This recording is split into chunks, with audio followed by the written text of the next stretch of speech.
Hello there, you're now with me, Douglas Elliott, for TVS News at 5. Let's begin with our top stories.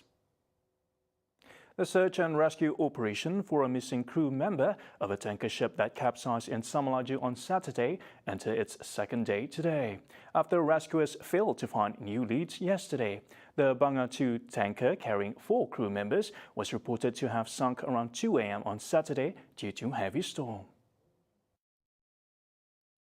According to Malaysian Maritime Enforcement Agency MMEA Bintulu Director Captain Muhammad Khairul Anwar Saad, Day 1 of the SAR operation involving air and maritime assets failed to spot any oil spill and debris from the ship at a location where it was reportedly capsized.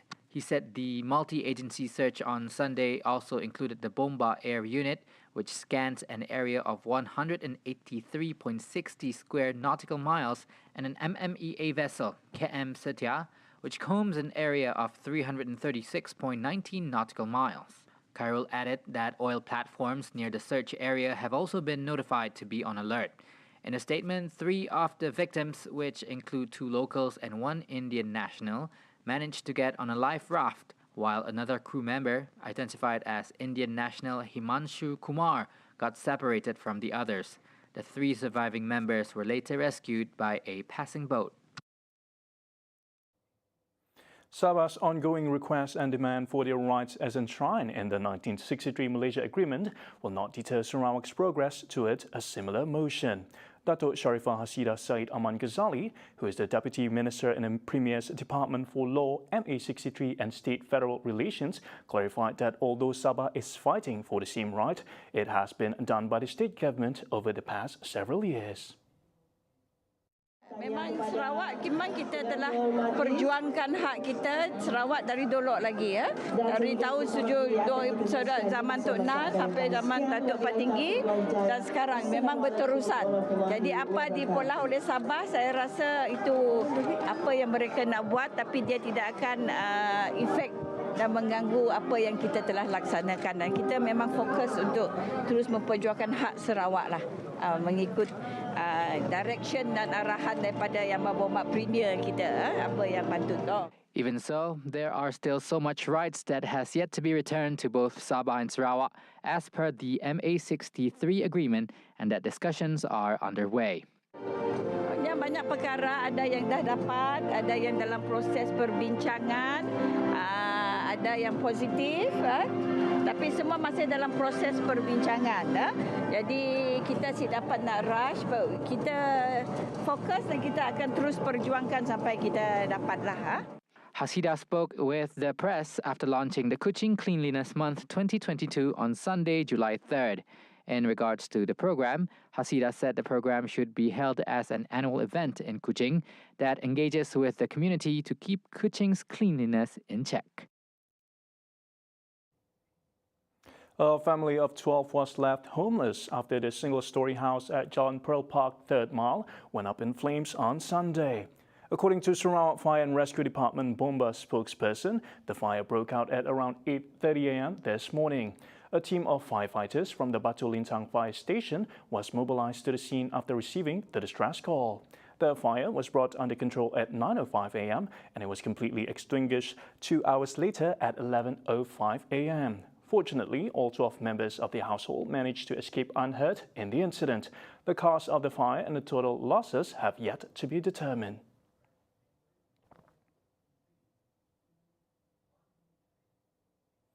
Just like a scene out of a horror movie, 3 individuals cheated death when a falling timber smashed onto their 4-wheel drive vehicle at Jalan Rantau Panjang, Sibu on Saturday. According to Sarawak Fire and Rescue Department Bomba, a distress call was made at around 8:20 p.m.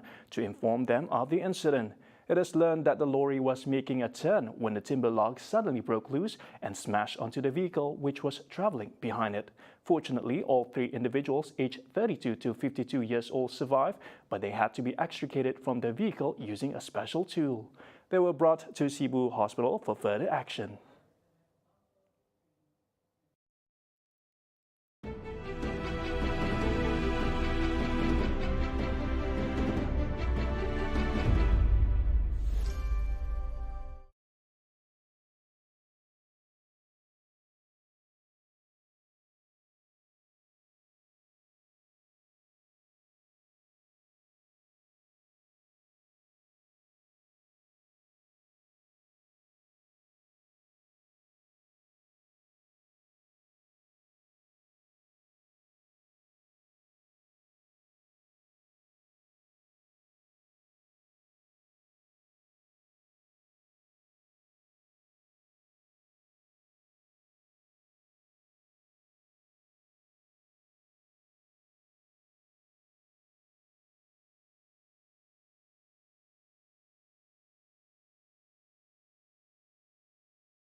Welcome back.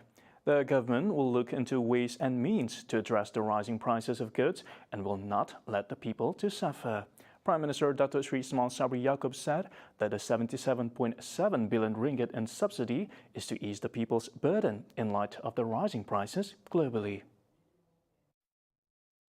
According to Finance Minister Tengku Zafrul Abdul Aziz, the government's expenditure for consumption subsidies in 2022 is also the highest subsidy in history ever borne by any government.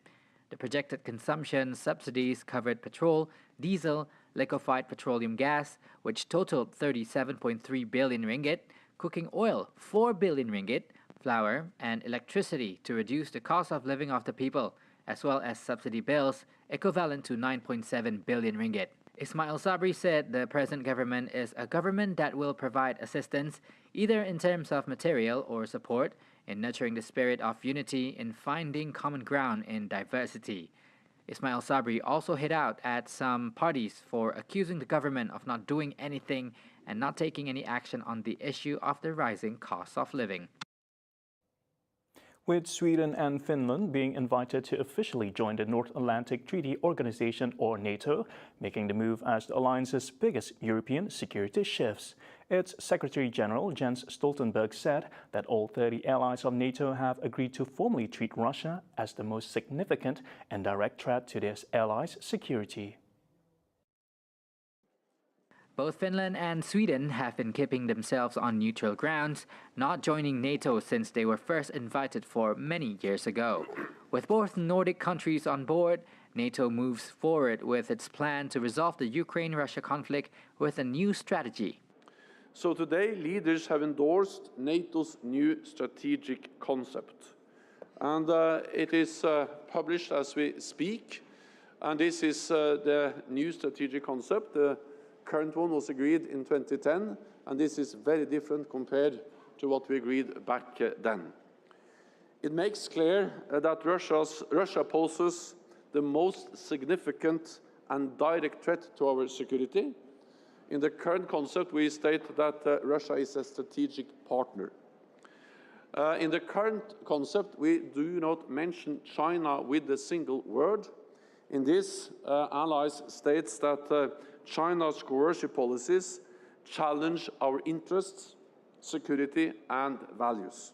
He disclosed that NATO is prepared for war as it happens at the most unpredictable times and ensure Ukraine's President Volodymyr Zelensky that they will continue providing Ukraine with much-needed supplies to face the attacks by Russia. Allies are also investing more in modern capabilities, contributing more to NATO deployments and exercises, and we have agreed to increase NATO's common funding. To finance the facilities we need for reinforcement, as well as more training and more exercises, command and control, and engagement with partners. The Western Alliance is also in agreement that big allies such as the United States, Germany, Britain, and Canada pre-assign troops, weapons, and equipment to the Baltics and intensify training exercises. NATO is also aiming to have as many as 300,000 troops ready for deployment in case of conflict, part of an enlarged NATO response force. Officials from Iran have made a pact with the Syrian government to ease the conflict that has ensued following constant incursions by Turkey on northern Syria. To what extent this pact will go on has not been made clear. Should the political solution take in the form of providing more war assets or negotiations?